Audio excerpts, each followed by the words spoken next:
आप सबको ईद मुबारक। आज पूरे देश में धूमधाम के साथ ईद उल फितर का त्योहार मनाया जा रहा है। पूरे जोश के साथ, जश्न के साथ ये त्योहार मनाया जा रहा है।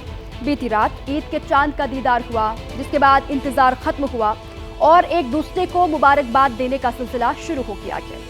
ईद उल फितर को मीठी ईद भी कहते हैं और ये त्योहार न सिर्फ इबादत और शुक्राना करने का दिन है, और इसलिए आज देश भर की मस्जिदों और ईदगाहों में मुस्लिम समुदाय के लोग जमा होंगे, नमाज पढ़ेंगे, एक दूसरे से गले मिलकर बधाइयां देंगे। ईद उल फितर का त्योहार भाईचारे और एकता का पैगाम लेकर आता है।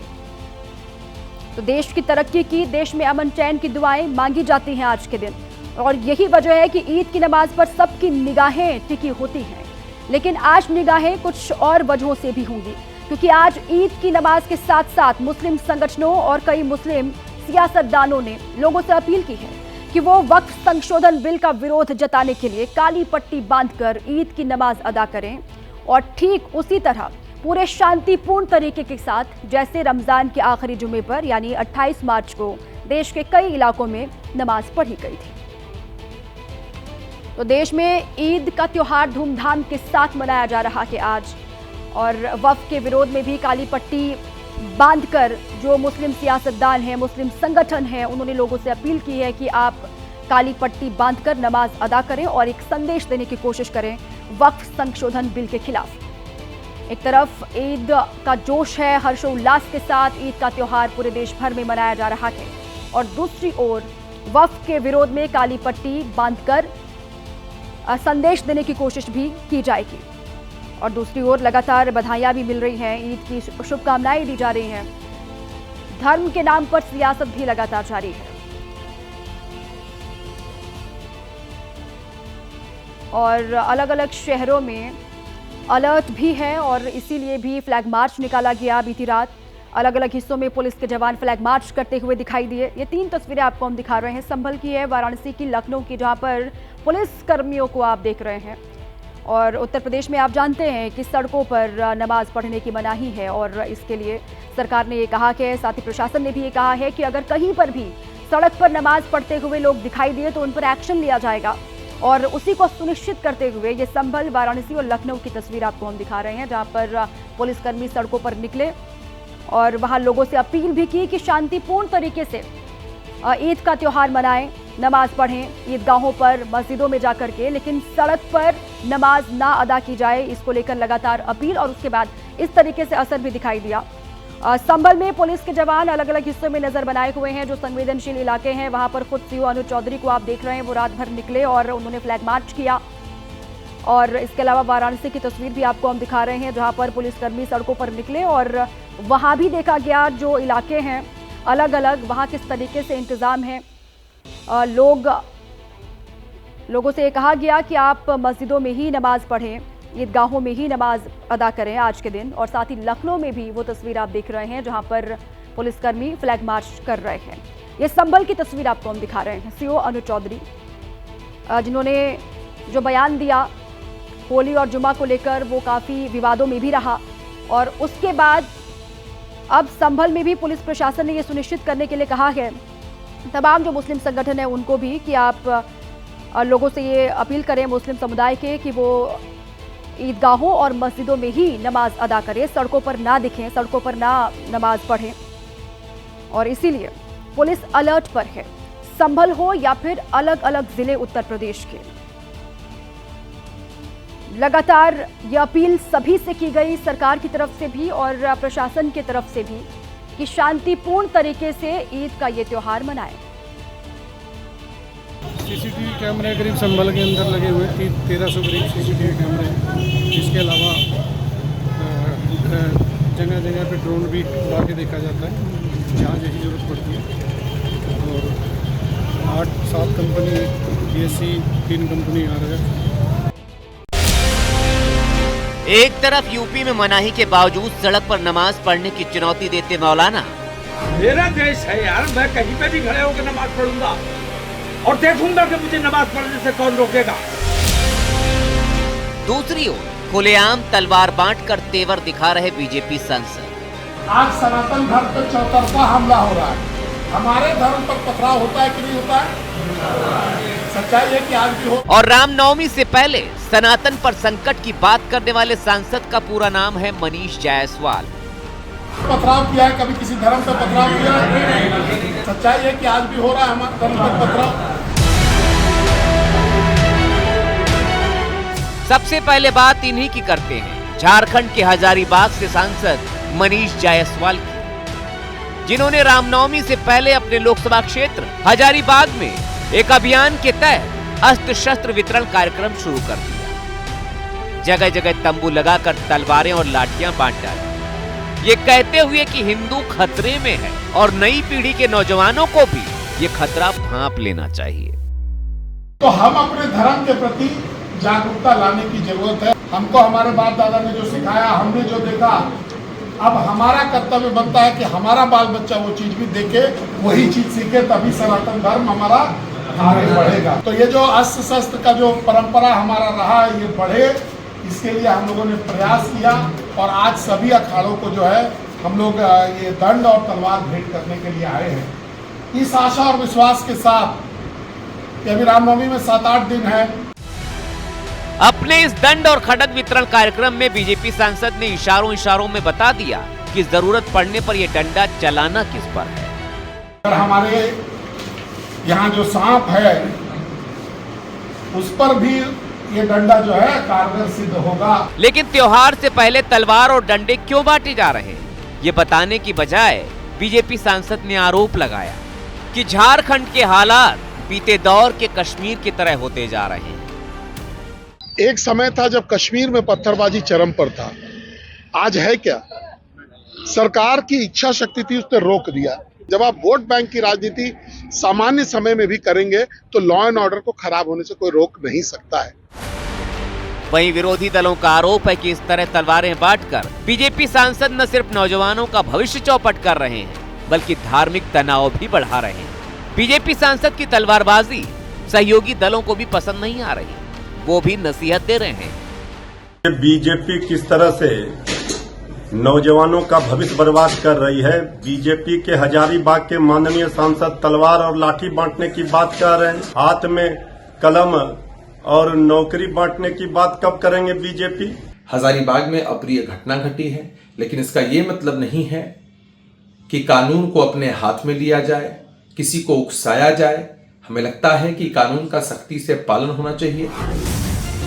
वहीं बात भड़काऊ तकरीरों के लिए पहले से कुख्यात मौलाना तौकीर रजा की करें तो तौकीर ने यूपी में ईद के दिन सड़क पर नमाज पढ़ने पर लगी पाबंदी को सीधा चैलेंज दे दिया है। तौकीर रजा ने कह दिया है कि वो सड़क पर ही नमाज पढ़ेंगे, फिर चाहे जो हो जाए। मैं अपनी मस्जिद में गया नमाज पढ़ने बाजमात, और वहाँ मस्जिद फुल हो चुकी है, तो मुझे नमाज पढ़नी है, तो मैं अगर सड़क पे 2 मिनट के लिए 5 मिनट के लिए खड़ा हो गया, मेरा देश है यार, मैं कहीं पे भी खड़े होकर नमाज पढ़ूंगा और देखूंगा कि मुझे नमाज पढ़ने से कौन रोकेगा। हालांकि यूपी सरकार की ओर से पहले ही निर्देश जारी कर दिए गए हैं कि ईद के मौके पर होने वाली नमाज सड़कों की बजाय सिर्फ मस्जिदों और ईदगाह में होगी, जबकि आदेश का पालन करवाने के लिए यूपी के तमाम शहरों में प्रशासन और पुलिस मुस्तैद है। सरकार की अपील के बाद मुस्लिम समाज के कई संगठन भी सड़कों पर नमाज न पढ़ने के लिए राजी हैं। उलमा की तरफ से भी अपील की जा रही है और के बाहर रोडों पर सड़कों पर नमाज न पढ़ें, ईदगाह परिसर में ही नमाज पढ़ें। मस्जिदों की तादाद को इसीलिए बढ़ाया गया है और जगह जगह हमने इसके प्रचार के लिए पोस्टर, पंफलेट, बैनर वगैरह लगाए हैं, जिससे कि सब आदमियों को इस बात की पता चल जाए नमाजियों को कि सड़क पर नमाज नहीं पढ़ी जाएगी।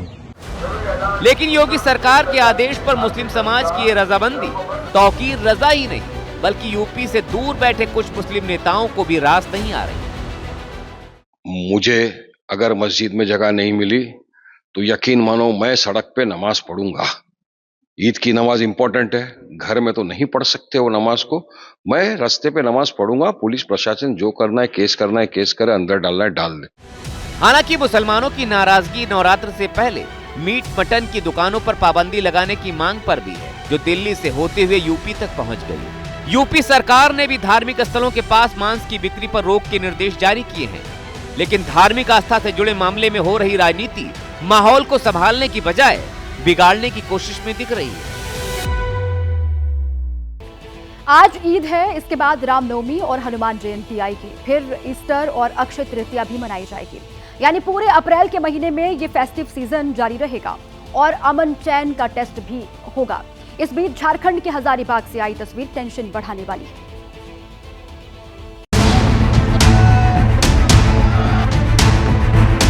आज सनातन धर्म पर चौतरफा हमला हो रहा है। हिंदू कभी किसी के जुलूस पर पथराव किया है, कभी किसी धर्म पर पथराव किया है। हमारे धर्म पर पथराव होता है कि नहीं होता है? सच्चाई है कि आज भी हो रहा है हमारे धर्म पर पथराव। अगर हमारे यहाँ जो सांप है उस पर भी ये डंडा जो है कारगर सिद्ध होगा। सांप की संज्ञा किसे दी जा रही है? तलवार और लाठी डंडे क्यों बांटे जा रहे हैं? इन सवालों का जवाब समझना आसान है। हथियार बांटने वाले बीजेपी के सांसद मनीष जायसवाल हैं। ये सब उसी हजारीबाग में हो रहा है जहां 25 मार्च को मंगला जुलूस पर पथराव के बाद स्थिति तनावपूर्ण हो गई थी। अब बीजेपी सांसद मनीष जायसवाल की हथियार वाली हिमायत ने माहौल में तनाव खोल दिया है। आज सनातन धर्म पर चौतरफा हमला हो रहा है। आज धर्म परिवर्तन किसका कराया जा रहा है? आज हिंदू का धर्म परिवर्तन हो रहा है। जो विदेश से जो लोग आ रहे हैं, चाहे बांग्लादेश से आए, रोहिंग्या आ रहे हैं, तो आबादी किसका घट रहा है? हिंदू का घट रहा है। मनीष जायसवाल के हथियार वितरण और अस्त्र शस्त्र की ज्ञान टाइमिंग के सवाल खड़े कर रही है। वो सवाल ये, क्या हजारीबाग के सामाजिक सौहार्द को बिगाड़ने की कोशिश हो रही है? ये सवाल इसलिए क्योंकि नवरात्र का शुभारंभ हो चुका है। 6 अप्रैल को रामनवमी तक कई धार्मिक अनुष्ठान होंगे। रामनवमी पर जुलूस भी निकलेगा। अब सुनिए हथियार बांटने के पीछे बीजेपी सांसद मनीष जायसवाल का तर्क क्या है। अभी रामनवमी में 7-8 दिन है। आप अपने गांव में लेकर के जाएंगे तो कम से कम एक प्रशिक्षण शिविर हर गांव में 2-4 बुजुर्ग, 2-4 वयस्क आपको मिल जाएगा जो कि दंड का अच्छा प्रदर्शन करता हो, अच्छा खेलता हो, तलवार अच्छा खेलता हो। तो वो शाम को अगर 1 घंटा भी अपने गांव में करेगा और गांव के जितने नौजवान हैं, छोटे छोटे बच्चे हैं, उनको दिखाएगा तो उनको भी प्रेरणा मिलेगा कि हमारे परंपरा में ये चीज है। वैसे तो मनीष जायसवाल ने किसी समुदाय को टारगेट नहीं किया, बस सनातन परंपरा में अस्त्र शस्त्र के महत्व का संदेश दिया। लेकिन कहीं ये संदेश महाराष्ट्र जैसी स्थिति तो नहीं तैयार कर देगा, जहां औरंगजेब के नाम पर सियासी विवाद शुरू हुआ जो नागपुर में फसाद तक पहुंच गया। हजारीबाग में अप्रिय घटना घटी है, लेकिन इसका ये मतलब नहीं है कि कानून को अपने हाथ में लिया जाए, किसी को उकसाया जाए। हमें लगता है कि कानून का सख्ती से पालन होना चाहिए और जो दोषी व्यक्ति हैं उन पर कठोरतम कार्रवाई सुनिश्चित होनी चाहिए। महाराष्ट्र से जो तस्वीर आई है वो और भी बड़े सवाल खड़े कर रही है। तस्वीरें महाराष्ट्र के बीड़ की हैं। यगा के गेवराई तालुका के अर्धमसला गांव में एक मस्जिद में विस्फोट हुआ। धमाके से मस्जिद की दीवार और फर्श क्षतिग्रस्त हो गई। मौके से पुलिस ने जिलेटिन की छड़ें बरामद की हैं। इस मामले में पुलिस ने विजय गव्हाणे और श्रीराम सागरे को पकड़ा है। मस्जिद में ब्लास्ट केस में पकड़े गए विजय गव्हाणे की एक रील सोशल मीडिया में वायरल हो रही है। बताया जा रहा है कि रील धमाके से पहले बनाई गई। क्या इस धमाके में कोई और भी शामिल है? कहीं मजहब के नाम पर हो रही सियासत मस्जिद में ब्लास्ट के लिए जिम्मेदार तो नहीं? ऐसे ही कितने सवालों के बीच पुलिस की जांच जारी है, लेकिन धर्म के नाम पर जहरीले बयानों का सिलसिला थमने का नाम नहीं ले रहा। इस बीच सड़क पर नमाज को लेकर शुरू हुई जुबानी जंग अब टकराव का रूप लेती दिख रही है। हम तुम्हें पूजा करने से नहीं रोकते हैं, हम तुम्हारे रास्ते की रुकावट नहीं बनते हैं, तो हमारे मजहबी मामलात में मदाखलत अगर करोगे तो फिर अब इसका जवाब दिया जाएगा। मौलाना तौकीर रजा का संदेश सड़क पर नमाज को लेकर सुलग रही सियासत को शांत करने के बजाय टकराव को बढ़ाने वाला है, जो कहीं न कहीं सामाजिक ताने बाने को भी प्रभावित करेगा। अब बात रूस की और रूस के राष्ट्रपति पुतिन की लिमोजिन कार में हुए धमाके की, जिसमें पुतिन बाल-बाल बच गए। इसलिए क्योंकि वो ब्लास्ट के वक्त कार में मौजूद नहीं थे। सवाल यह है कि पुतिन की जिस लिमोजिन कार को दुनिया की सबसे सुरक्षित और मजबूत कारों में से एक माना जाता है, उसकी ऐसी हालत किसने और क्यों की? धमाके के पीछे ज़ेलेंस्की फैक्टर को भी समझेंगे, साथ ये भी बताएंगे आपको कि कितनी फुल प्रूफ है पुतिन की सुरक्षा और कितनी लाजवाब है ये लिमोजिन कार। लेकिन सबसे पहले देखिए कि रूस और दुनिया को हिला देने वाला ये बम धमाका कब और कैसे हुआ। तारीख 29 मार्च, जगह लुब्यांका, मॉस्को।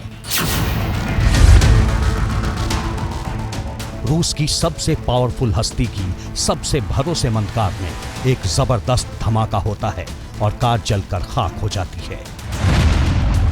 कार में धमाके के बाद इंजन में आग लगी और कुछ ही सेकंड में पूरी कार में खौफनाक शोले भड़क उठे।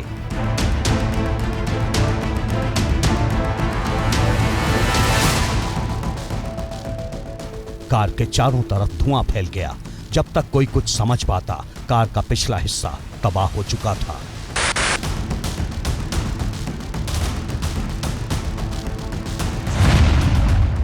यह धमाका हुआ मॉस्को में रूसी खुफिया एजेंसी FSB मुख्यालय के ठीक बाहर, जहां पुतिन की कार थी।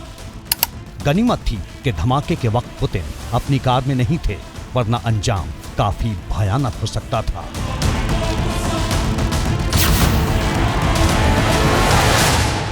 पुतिन की कार लिमोजिन एक चलता फिरता किला थी जिससे किसी भी दुश्मन के लिए भेद पाना आसान नहीं था। लेकिन इस धमाके ने पुतिन, रूस की सुरक्षा एजेंसियां और उनके पूरे सैनिक बंदोबस्त को लेकर गंभीर सवाल खड़े कर दिए हैं।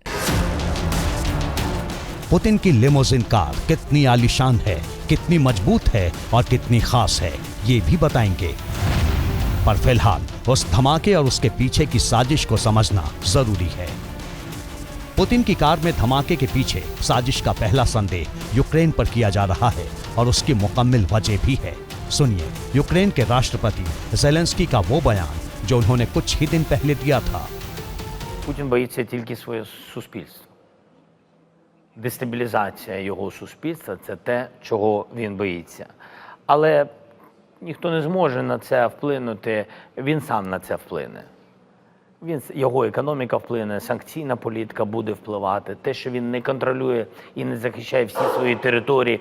Друге, чого він боїться, втратити свою силу. Це також має щодо стабільності суспільства залежить, але і залежить від його років. Він помре скоро, це факт, і все закінчиться.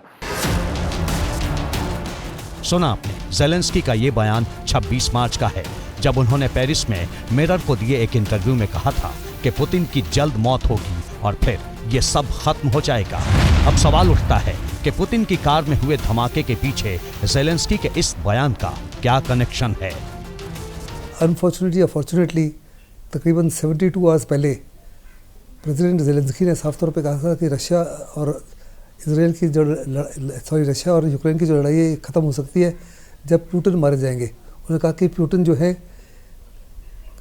कुछ ही दिनों के मेहमान है, वर्ड्स टू दैट इफेक्ट। और ये उन्होंने एक प्रेस कॉन्फ्रेंस में कहा था।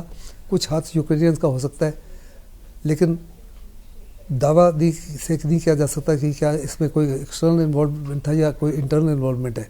ये तो जब जांच होगी, इन्वेस्टिगेशन होगी, तभी पता लगेगा। लेकिन इशारा ये भी है क्योंकि ज़ेलेंस्की ने खुद ये स्टेटमेंट दी थी 72 आवर्स पहले कि पुतिन जो है मारे जा सकते हैं।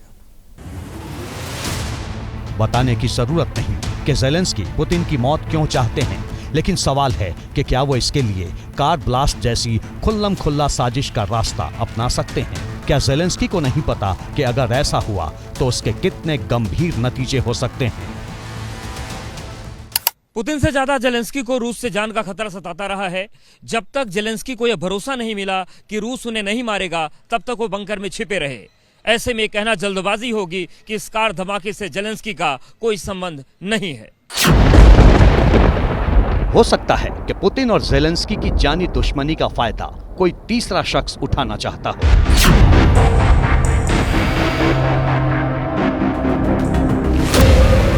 लेकिन सवाल है कि आखिर वो कौन है जिसने पुतिन की कार में ब्लास्ट किया।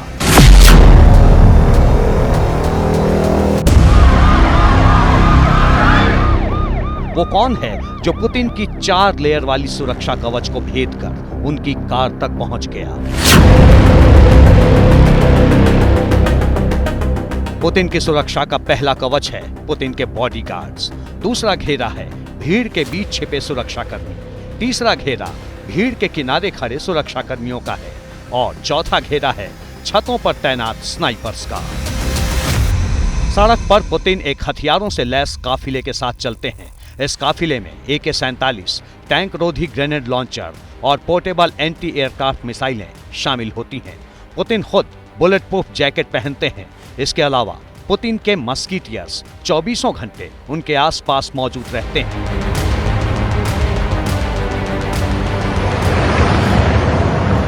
दरअसल पुतिन के बॉडीगार्ड्स खुद को मस्कीटियर्स मानते हैं। रूस की फेडरल सिक्योरिटी फोर्स के जवान उनके बॉडीगार्ड्स हैं।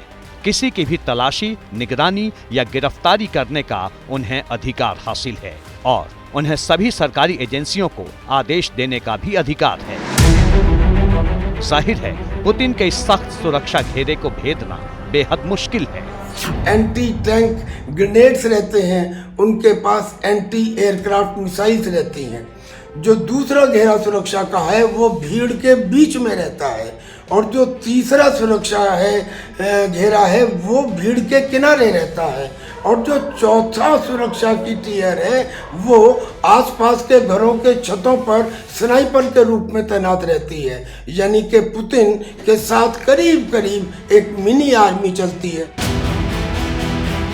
लेकिन सुरक्षा कितनी भी सख्त क्यों ना हो, कोई ना कोई भेदने वाला आ ही जाता है और खासकर तब जब भेदी कोई घर का ही हो। पुतिन को जान का इतना डर है कि अपने स्टाफ तक पर वो भरोसा नहीं करते हैं। अभी हाल ही में सेरेमोनियल गार्ड्स की तलाशी ली गई थी। पुतिन जहां भी जाते हैं फेडरल फोर्स के एजेंट गार्बेज पिन से लेकर सीवर कवर तक चेक करते हैं। एक व्यक्ति उनका खाना चेक करता है ताकि जहर का खतरा पुतिन को ना हो। पुतिन भी अपने बॉडीगार्ड्स और सुरक्षा कर्मियों का खास ख्याल रखते हैं। पुतिन के बॉडीगार्ड्स 35 साल की उम्र में रिटायर कर दिए जाते हैं। रिटायरमेंट के बाद उनके बॉडीगार्ड्स को विशेष सुविधाएं दी जाती हैं। मसलन गवर्नर, मंत्री, स्पेशल फोर्स में अफसर रैंक उन्हें दिए जाते हैं। पुतिन जहां भी जाते हैं ऐसी बख्तरबंद गाड़ी में सवार रहते हैं जिस पर किसी बुलेट या बम का असर नहीं होता।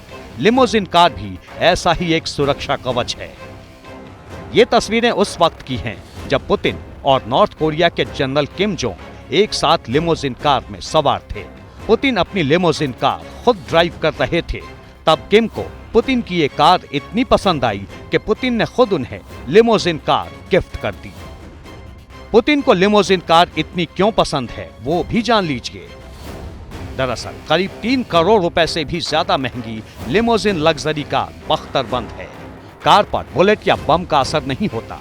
बुलेट प्रूफ कांच और बम रोधी चेसिस है। कार में रात में देखने की तकनीक मौजूद है। कार में 850 हॉर्स पावर का हाइब्रिड इंजन है। इतने भारी भरकम सुरक्षा कवच की वजह से पुतिन की लिमोजिन कार दूसरी कारों के मुकाबले करीब 3 गुना ज्यादा वजनदार है। ये कार बिल्कुल उसी माफिक खास मानी जाती है जैसे अमेरिका के प्रेसिडेंट की कार है उसको खास माना जाता है।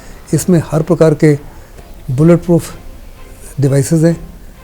ये हर प्रकार के इसमें सिक्योरिटी मेजर्स हैं, कम्युनिकेशन इक्विपमेंट है, सॉलिड रबर टायर्स है और जैसे कि मैंने कहा ऑफेंसिव एंड डिफेंसिव काबिलियत है। यानी दूसरे लफ्ज़ों में अपने आप को हर प्रकार से सुरक्षित कर सकती है और आसपास के कोई थ्रेट है उसको न्यूट्रलाइज कर सकती है। हर प्रकार के इसमें जैमर्स लगे हुए हैं, लेकिन उसके बावजूद इसमें ब्लास्ट हो जाना साफ तौर पर दर्शाता है कि जो इसके पीछे इन्वॉल्व थे बहुत बड़ी साजिश थी। लेकिन इस धमाके ने पुतिन की पावरफुल कार को खाक कर दिया। सोचिए कि ब्लास्ट कितना बड़ा होगा। बहरहाल इस धमाके के बाद भी यूक्रेन पर रूस के ताबड़तोड़ हमले जारी हैं। यूक्रेन के राष्ट्रपति ज़ेलेंस्की ने एक्स पर दावा किया है कि बीती रात रूस की ओर से यूक्रेन पर 172 ड्रोन दागे गए। जाहिर है रूस और यूक्रेन के बीच जंग थमने के आसार पहले ही कम थे और अब इस कार बम धमाके के बाद इसकी उम्मीद और कम हो गई है। अब आगे बढ़ते हैं। खबर नोएडा में लैम्बोर्गिनी के कहर की है। नोएडा में एक लैम्बोर्गिनी कार चला रहे शख्स ने फुटपाथ पर बैठे 2 मजदूरों को टक्कर मार दी और ये घटना रविवार को नोएडा के सेक्टर 94 की है। जहां एक तेज रफ्तार लैम्बोर्गिनी कार अचानक बेकाबू हो गई और फुटपाथ से टकरा गई। जिसके बाद वहां बैठे 2 मजदूर उसकी चपेट में आ गए। ये उसी की तस्वीर आप देख रहे हैं। दोनों ही छत्तीसगढ़ के मजदूर बताए जा रहे हैं। गंभीर रूप से घायल हैं, जिनको अस्पताल में भर्ती किया गया है। और पुलिस ने कार चला रहे शख्स को फौरन वहां धर दबोचा और पुलिस को जांच में ये जानकारी हाथ लगी है कि कार यूट्यूबर मृदुल तिवारी के नाम से रजिस्टर्ड है और उसे थाने बुलाया गया। उससे पूछताछ की गई तो ये पता चला कि कार टेस्ट ड्राइव के लिए दीपक नाम का शख्स ले गया था। ये लैम्बोर्गिनी कार की पहली तस्वीर आप देख रहे हैं और दूसरे में ये आरोपी दीपक बताया जा रहा है। अब इससे जो पूछताछ हुई उसके बाद पुलिस आगे बढ़ेगी। नोएडा के सेक्टर 94 में लापरवाही से लैम्बोर्गिनी गाड़ी चला रहे युवक ने 2 लोगों को टक्कर मार दी, जिसके बाद वो लोग घायल हो गए और पुलिस को जब सूचना मिली तो पुलिस ने युवकों को अस्पताल पहुंचाया है, जहां पर उन दोनों युवक की जो हालत है वो खतरे से बाहर बताई जा रही है। और तस्वीरों में आप ये वही गाड़ी देख पाएंगे जो फिलहाल इसकी अगर स्थिति की बात करें तो आप इस तरफ अगर आपको हम तस्वीर दिखाएं, ये वही गाड़ी है जिसने फुटपाथ पर बैठे 2 मजदूरों को टक्कर मार दी और किस तरह से जो एक गाड़ी है लैम्बोर्गिनी उसको भी काफ़ी ज़्यादा जो नुकसान है वो आपको इन तस्वीरों में साफ तौर से नज़र आएगा। और ये पूरी जो घटना है वो थाना सेक्टर 126 की है। और अगर बात करें तो इसके बाद पुलिस ने जो गाड़ी चला रहे युवक को फिलहाल गिरफ्तार कर लिया है और गाड़ी को भी जब्त किया है। तो जिस तरह से लापरवाही के कारण जो ये पूरी घटना है वो साफ तौर से इस दौरान हुई है। और जो शुरुआती तौर पर अगर जांच की बात करें तो सामने आया है लैम्बोर्गिनी जो कार है वो दीपक की नहीं है, बल्कि उसने इसे टेस्ट ड्राइव के लिए लिया था और दीपक ब्रोकर का काम करता है और कार चेक करने के लिए इसे चला रहा था। और शुरुआती पूछताछ में ये भी चीज़ें सामने आई है कि गाड़ी की स्क्रीन पर कुछ एरर आ रहा था, जैसा दीपक ने पुलिस को बताया है, जिसे देखने के लिए वह गाड़ी चला रहा था, तभी ये जो पूरी घटना है वो हो गई है। तो नोएडा के सेक्टर 94 का ये पूरा मामला है। तेज रफ्तार लैम्बोर्गिनी कार अचानक से बेकाबू हो गई और फुटपाथ से टकरा गई, जहां पर 2 मजदूर घायल हुए।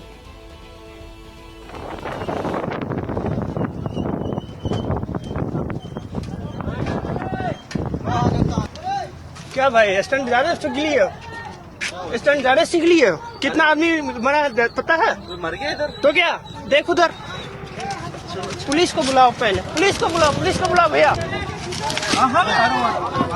अभी तुम्हारा गाड़ी किसका लग गई? अरे कुछ नहीं। हाँ भैया पुलिस को बुलाओ। भाग नहीं पाए। अरे रेस मारती गाड़ी। रेस तुम कितना? अरे मैं से यहाँ पर रेस लेटर देते हुए आ रहे हो। हल्का सा दिए हो। इलाज करवाओ ना, हॉस्पिटल ले जाओ।